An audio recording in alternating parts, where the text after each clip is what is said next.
добрия пример, която сама ще ви каже защо получи покана да се качи на сцената. Деси? Здравейте на всички! Радвам се, че толкова много хора са тук днес. Честит празник на всички вас! Аз съм председател на фондация Добрият пример и моята мисия е да отличавам доброто.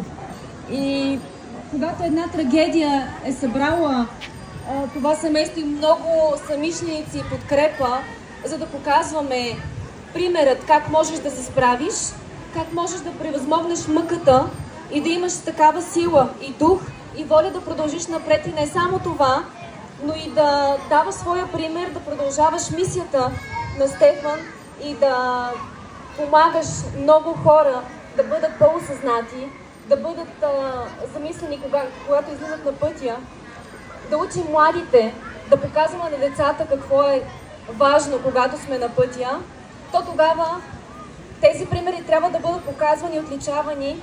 И използвам момента да връча един почетен знак на тази прекрасна дама и майка, на която изключително много се възхищавам, защото това, мили хора, е един невероятен пример за воля и за дух и за сила. И въпреки цялата трагедия, която тя е изпитала, тя е тук днес, силна, смела и ще продължава да бъде такава. И тя ще помага на много млади хора. Нека и Светия Дух бъде с нас и с всеки, който излиза на пътя краси. Това е един почетен знак, подарък за теб и цялото ваше семейство. Бъдете здрави и продължавайте да бъдете добрият пример.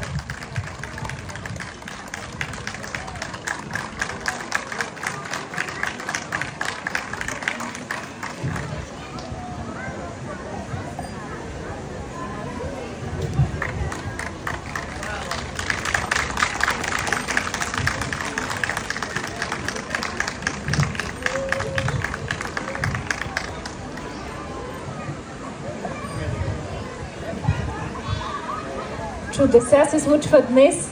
Изключително емоционален момент.